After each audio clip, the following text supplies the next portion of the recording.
Hey everybody, welcome back to the Horrible Show. My name is Trez. That's Keeks. Welcome to Casa de Lazy Eye, Deaf Dog. We are chilling here. I kind of just wanted to talk about a couple different things today. I'm not gonna do a full-blown Argento video. There we go. We got some panage, so you can see the baldness and the beardness. All in one, and the keeksness. She's not impressed. Alright, so in a couple of my other videos, we kind of had a little bit of a rundown of what giallo is, and these movies, I feel like I'm diving deeper and deeper and deeper into it. There's certain films in Italian cinema that have their own niche category, right? So they're almost like Agatha Christie, suspense, whodunit, movies like that. And I just wanted to kind of give a rundown of like this is the gateway drug, if you will, into those movies. And these are the movies that kind of are the very first ones that I saw that I was like, man, how have I never... Oh, she's getting all... This is why I can't have nice stuff. This is why my couch looks like this.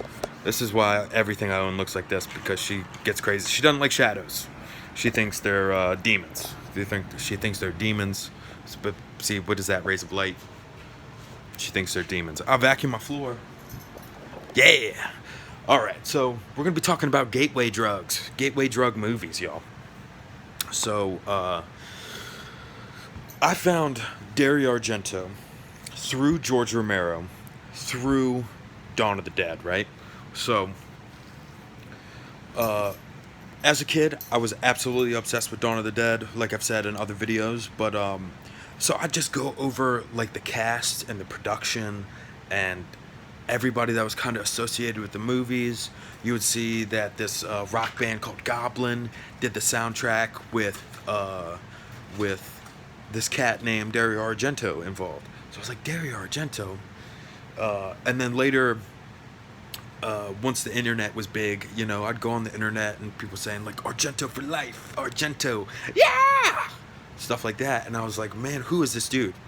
Right? So, from George Romero to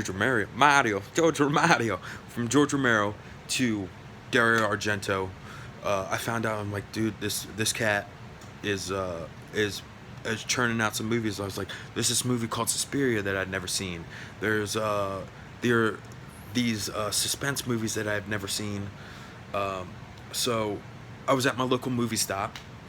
So this was later on. I didn't get into Argento until I was like a late teenager, probably like 15, 16. And I feel like that's a little late for as early as I was allowed to watch horror movies, right? So yeah, I remember being in my local movie stop, and they had there was a DVD edition of a bunch of DARIO Argento movies in the States.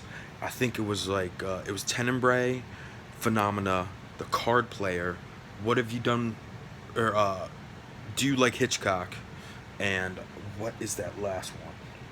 Did I say The Card Player? It was The Card Player, but I digress. I don't want to be lingering on that for too long. But yeah, I remember grabbing that collection and then watching Phenomena and then Tenebrae. I'm like, holy crap, these movies are amazing. Phenomena is a little bit later in the kind of Argento, I'm not going to call it life cycle, but the movie cycle.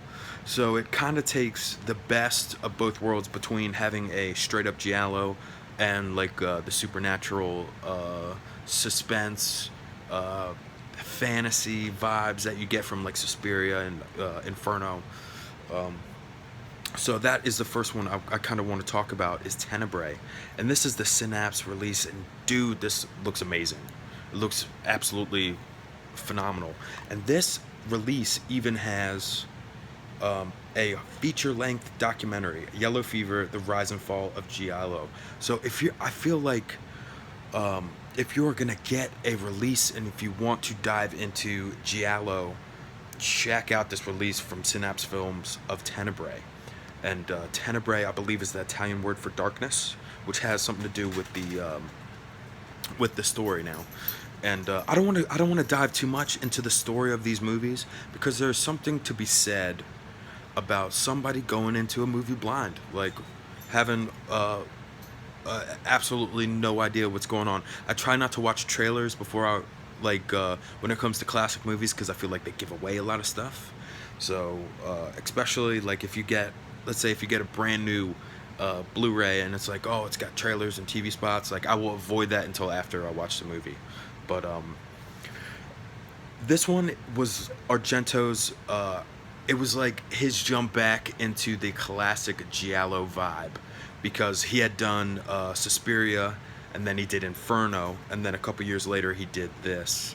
So the colors seem very muted. It's a lot of bright whites and bright reds. Like, you can only imagine what the reds are from. Oh, Keeks, she's acting a fool, acting a fool. We've already went out, so she's just bored. She wants me to run around and play. But we're talking about movies. We're talking about Argento. We're talking about Tenebrae. But I would definitely say that is a gateway drug for Argento, because even if you don't like Giallo movies, I think it's intense enough just to be a slasher. And if you love slashers, I feel like you'll be all about the movie. And the soundtrack is a banger. Make sure, if you watch this movie, make sure you get a clean copy. You don't want to get anything, you don't want to get any muffling. You don't want to get any crappy picture, because the Synapse release is so pristine. And if you live in an apartment complex, make sure it's in the middle of the day where you can bump the soundtrack and then just enjoy yourself and then just go on the ride, which is Tenebrae. I didn't see, like I said, Giallos, they don't have necessarily twist endings, but they got some stuff that you don't expect. It's like a mystery, and I couldn't call this one. I had no idea. This one threw me for a loop. But yeah, such a great movie, such a great release from Synapse. I cannot recommend this enough. I did at one point, I had the Arrow release of Tenebrae, the windowed, some of the very first Arrow releases, the windowed screen. But as you well know, sometimes times get tough for collectors, and I had to sell it, and I'm not really too broken up about it. A lot of the time with the older releases, like if you have to sell them, the picture quality wasn't as banging as the Synapse Films ones. And you can even tell because later on, a couple years ago, I know Arrow re-released Tenebrae and Arrow re-released Deep Red. So they went back and kind of got different transfers for the movies and then put those out. All right, welcome back. I don't know if I'm going to be able to edit this together, so this might be a part 1 and part 2.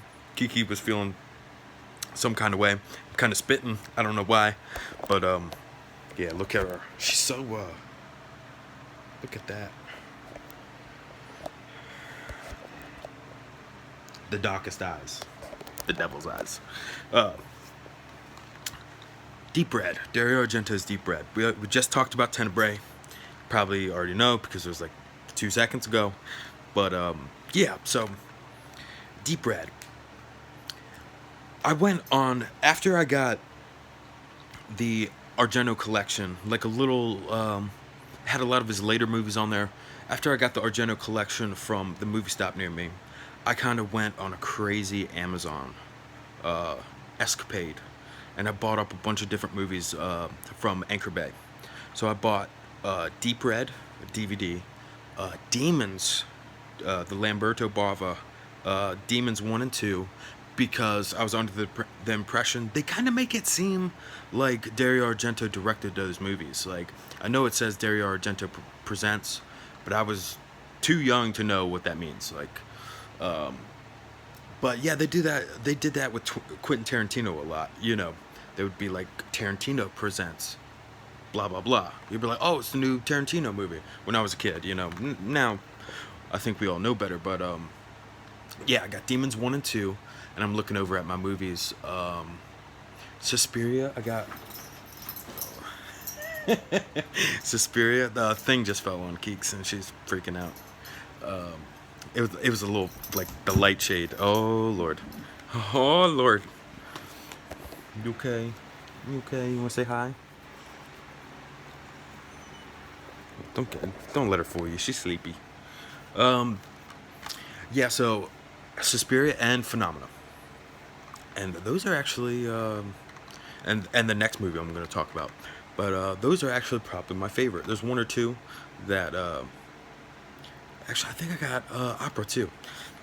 Long story longer, but there's a weird hybrid of when I was growing up, because I love music, and I don't know whether the the soundtracks and these movies together, like my love of horror and my love of music, make me love these movies so much.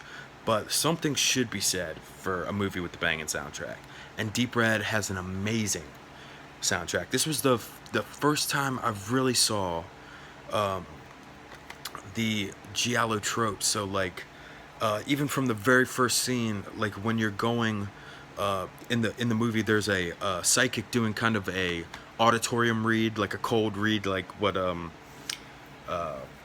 these run-of-the-mill psychics, I don't mean to be talking trash, but the run-of-the-mill psychics of today, what they'll do, they'll stand in a big auditorium, they'll kind of cold read the room, you know, and so she's doing that, and even from the very first scene, so you'll first person POV, you go in, and then the curtains kind of pull open, red curtains kind of pull open, and you know, I've never seen anything like that. I had never seen a scene shot like that. So from that moment on, I knew I was in for something that I'd never seen before. And that is already after the soundtrack already kicks in the very beginning, the post beginning credit scene, and I'd never seen shots of violence. I hate to, it makes anytime that we talk about these movies, kind of makes you seem like a creep. Not that I care, but you're like, oh, these shots of violence, they're so good, you know. But if you're, a rational human being, you can say it like that. But yeah, and Argento's big thing is with the glass. Like, he always got some glass breaking. You'll be out in the woods, and then there'll be like 5 windows breaking. I'm like, dude, there's not even a house around here. There's no, like, it can't possibly be any windows out here.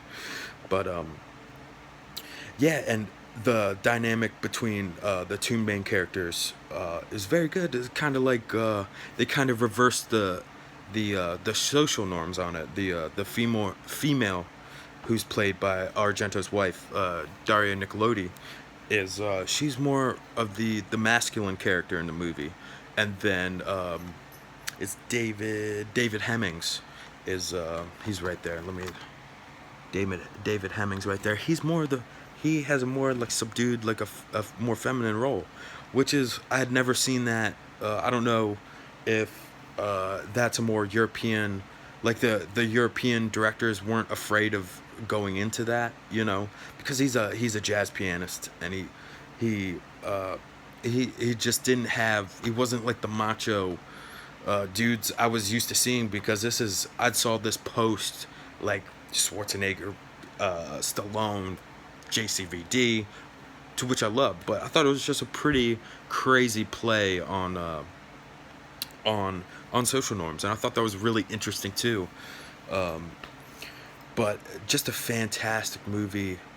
I did not see, like I said, Giallo, I did not see the ending coming.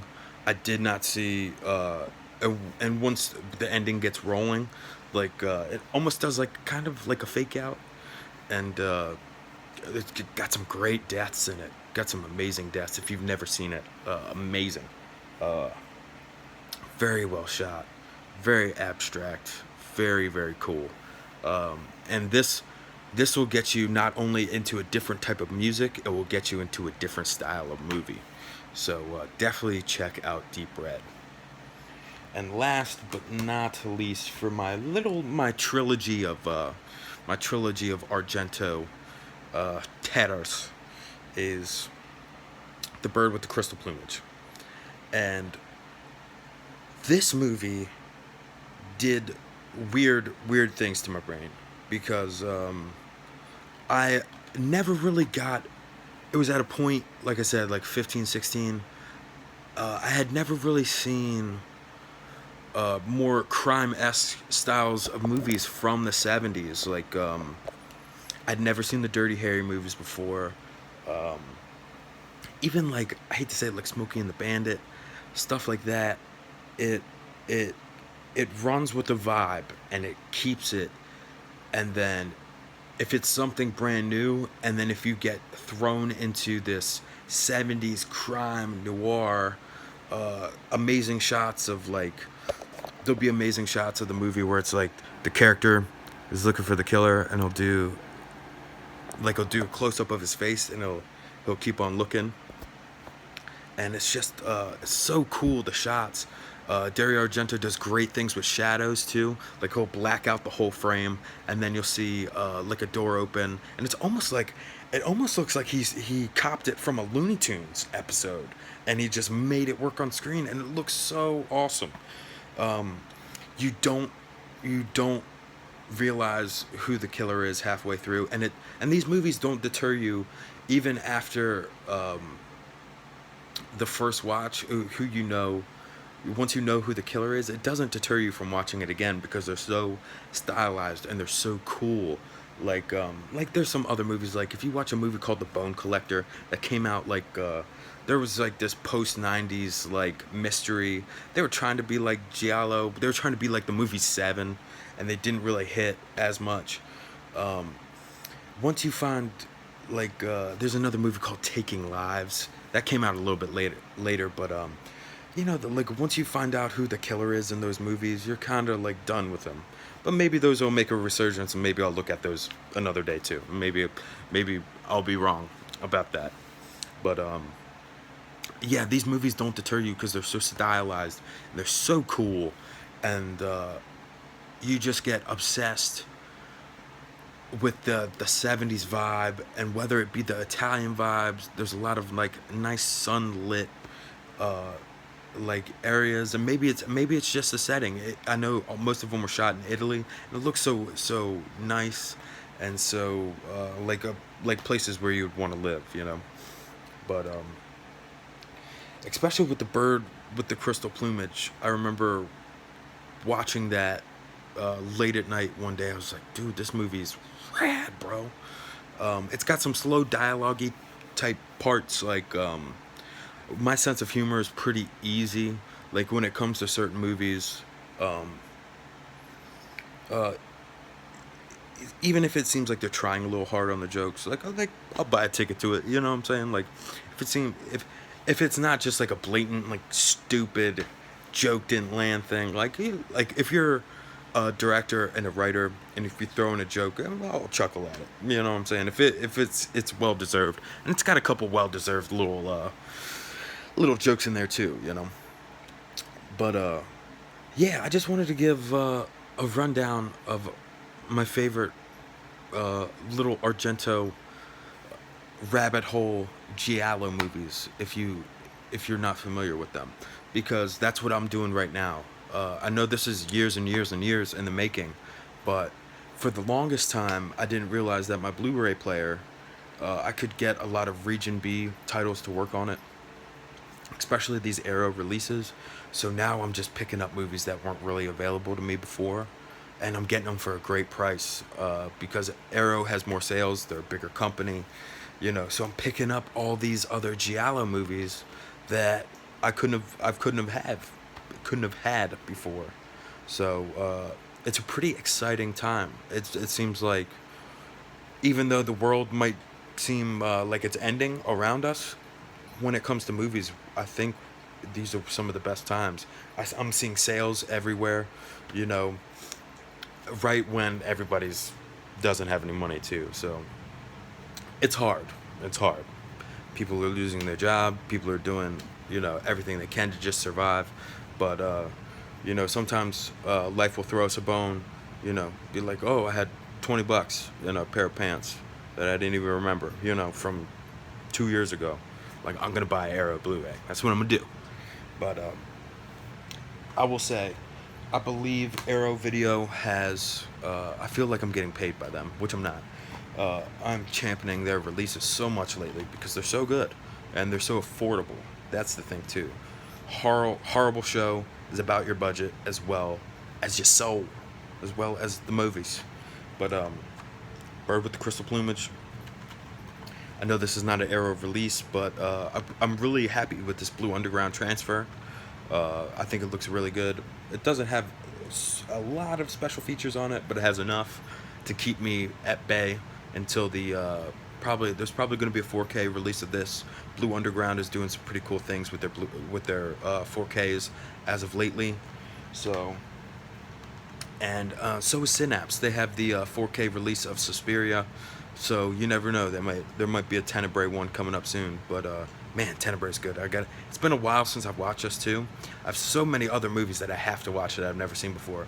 But sometimes you just want to throw in Tenebrae, and just like it's like a concert and a horror movie in your house in one time. I feel like I really talked this one up, but I'm super excited. I might just put this in right now. But like I said, greetings from Casa Day, Lazy Eye, Death Dog. Now I gotta wash that again because she just licks everything. That's all she does. She'll lick my couch, she'll lick her toes, she'll lick these pillows. That's why we can't have nice stuff. Plus, I just spend all my money on movies and the rent. It's important too. But she says bye. I said goodbye. Thank you for watching. If you enjoyed this video, like, comment, subscribe. Have you seen any Dario Argento movies? We are going to take a deep dive into his. If I get a chance to get my hands on his whole filmography, we're gonna do extended deep dive. I'm talking about like a deep cuts, because I have a bunch of different books on Argento as well. They have some great books. Look on Amazon for that too. Yeah, like, comment, and subscribe. If you like the content, in the comments, put down what's going on in your life. Put it in the comments. Let's make it a discussion. I want to make sure you guys are doing okay as well. For the love of horror, thank you. Have a good day.